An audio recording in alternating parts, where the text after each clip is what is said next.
तो हेलो दोस्तों, कैसे हो आप लोग। और आज की वीडियो में लेकर आ गया हूँ आप लोगों के लिए 10वीं कक्षा का सीजी बोर्ड का असाइनमेंट 4 जो है साइंस सब्जेक्ट का। तो इस वीडियो को पूरा अंत तक देखिए, क्योंकि इसमें आपको सभी क्वेश्चन आंसर के पूरा हल मिलने वाला है। तो चैनल को सबसे पहले सब्सक्राइब कर दीजिए, बेल आइकन को दबाइए सबसे पहले हमारे लेटेस्ट वीडियो को देखने के लिए।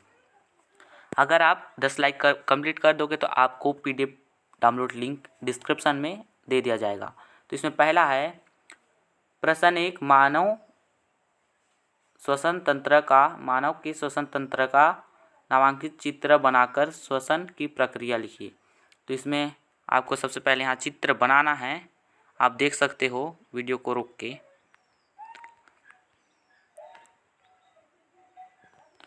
तो यहाँ पर है क्रिया विधि। फेफड़ा की बनावट स्पंजी होती है। इसके अंदर श्वास नलियाँ की कई शाखाएं में बटी हुई होती है। इनकी सतह बारीक मुंडी हुई बुलबुले जैसी संरचनाएं के रूप में होती है, जिन्हें कुपिकाएं कहा जाता है। तमाम कुपिकाओं की सतह को फैलाया जाए तो यह लगभग 100 वर्ग मीटर के क्षेत्र को ढक सकती है। यह संरचनाएं गैस आदान प्रदान के लिए विस्तृत क्षेत्र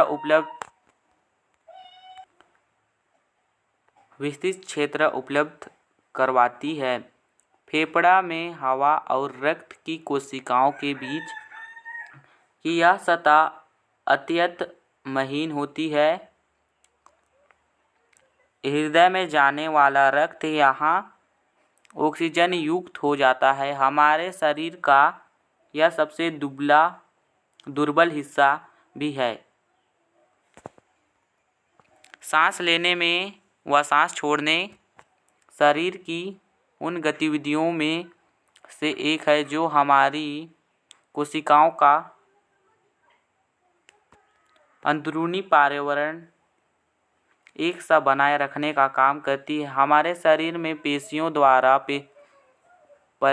पसलियों की गति से और सीने के उदर के बीच स्थित एक गुंबदुमा मांसपेशी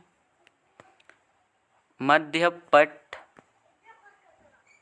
संकुचन से फेफड़ों में हवा भरता है। जब मध्यपट का संकुचन होता है तो वह नीचे की ओर झुक जाता है। इससे वक्ष गुहा का आयतन कम होने से फेफड़ों में हवा श्वास नलियों से होकर नाक या मुंह के बाहर निकालती है। फेफड़ों से ज़्यादा लगभग 4 से 6 लीटर हवा भरी रह सकती है। जीवित अवस्था में कभी भी फेफड़ा पूर्ण रूप से खाली नहीं होता है। लगभग 1.5 से 2.5 लीटर हवा हमेशा होती है।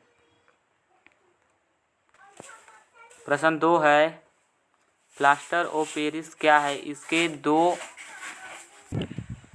तो इसका आपको 2 उपयोग लिखना है। तो यहाँ पर इसका है उत्तर। प्लास्टर ऑफ पेरिस रासायनिक रूप से कैल्शियम सल्फेट हेमीहाइड्रेट होता है। इसका रासायनिक सूत्र CaSO4 1/2H2O या CaSO4 2H2O होता है, जिसे जेप CaSO4 2H2O को 100 डिग्री सेल्सियस पर गर्म कर बनाया जाता है। CaSO4 2H2O समीकरण है तो यहाँ आप देख सकते हो। फिर इधर है प्लास्टर ऑफ पेरिस एक सफ़ेद चूर्ण है।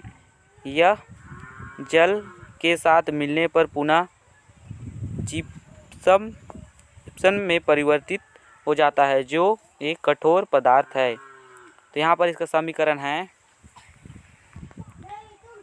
तो यहाँ पर प्लास्टर ऑफ पेरिस के गुण है, यह सफ़ेद रंग का चूर्ण है। यह जल के साथ मिलने पर पुनः जिप्सम में परिवर्तित हो जाता है, जो एक कठोर पदार्थ होता है।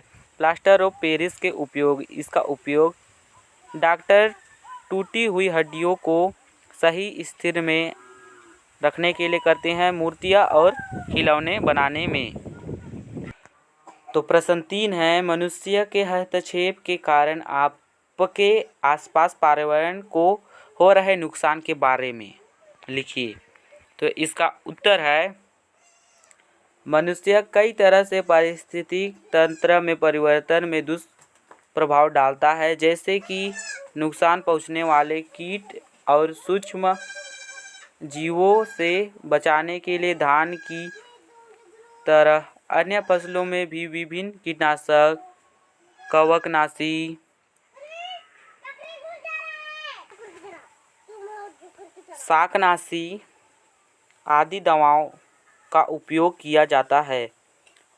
इनमें से कुछ रसायनों का जल्दी अपघटन हो जाता है, किंतु कुछ लंबे समय तक मिट्टी में पड़े रह जाते हैं, जो हानि पहुंचाने वाले जीवों को समाप्त करने के साथ साथ मित्र जीवों और फसलों को भी नुकसान पहुंचाते हैं। कभी कभार ये फसलों द्वारा अवशोषित होकर उन फसलों को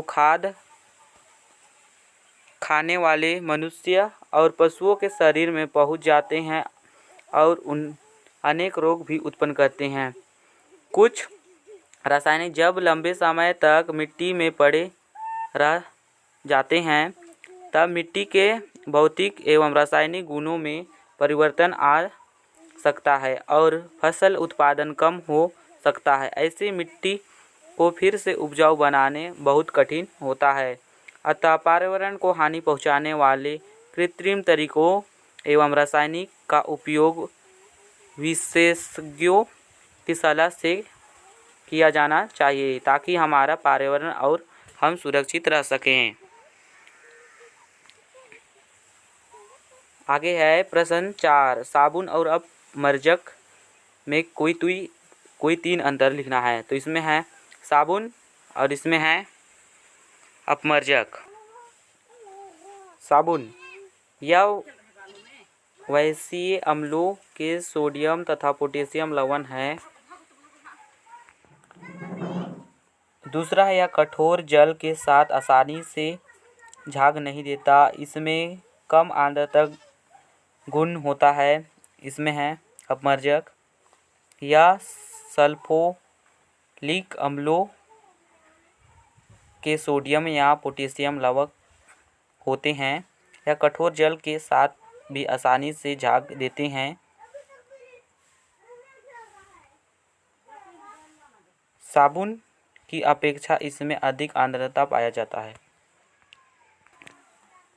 प्रश्न 5 है, मानव पाचन तंत्र में निम्न भूमिका बताइए। तो इसमें है एंजाइम, हाइड्रोक्लोरिक अम्ल, विलायक। तो इसका उत्तर है, मानव पाचन तंत्र में निम्न की भूमिकाएं। तो इसमें पहला है एंजाइम। एंजाइम का कार्य भोज्य पदार्थ अर्थात प्रोटीन, वसा, कार्बोहाइड्रेट आदि का पचाना है। जैसे पेप्सिन तथा श्लेष्मा का स्राव भोजन को आमाशय में पचाने का कार्य हाइड्रोक्लोरिक अम्ल पेप्सिन एंजाइम की क्रिया में सहायता करता है। तो यहाँ अम्ल है, आमाशय की भित्ति में पाई जाने वाली ग्रंथियों के स्राव के मुख्यतः एंजाइम पेप्सिन और हाइड्रोक्लोरिक अम्ल होते हैं। होते हैं। इसमें मुख्यतः प्रोटीन का पाचन होता है। HCI द्वारा भोजन के हानिकारक सूक्ष्मजीवों का विनाश होता है। HCI भोजन को सड़ने से बचाता है। विलाई छोटी आंत में पचे हुए भोजन का अवशोषण होता है। इसकी आंतरिक सतह मुड़ी हुई होती है। इन मुड़ी हुई संरचनाओं की हम विलाई कहते हैं। इनमें भोजन के अवयवों के अवशोषण के लिए विस्तृत सतह उपलब्ध होती है। यहाँ से पचा हुआ भोजन रक्त परिवहन तंत्र की मशीन रक्त वाहिनियों और लसिका वाहिनियों में जाता है। छोटी आंत में जल की कुछ मात्रा भी अवशोषित होती है। अगर आपको वीडियो अच्छा लगा तो लाइक कर दीजिए। तो आपको मिल जाएगा PDF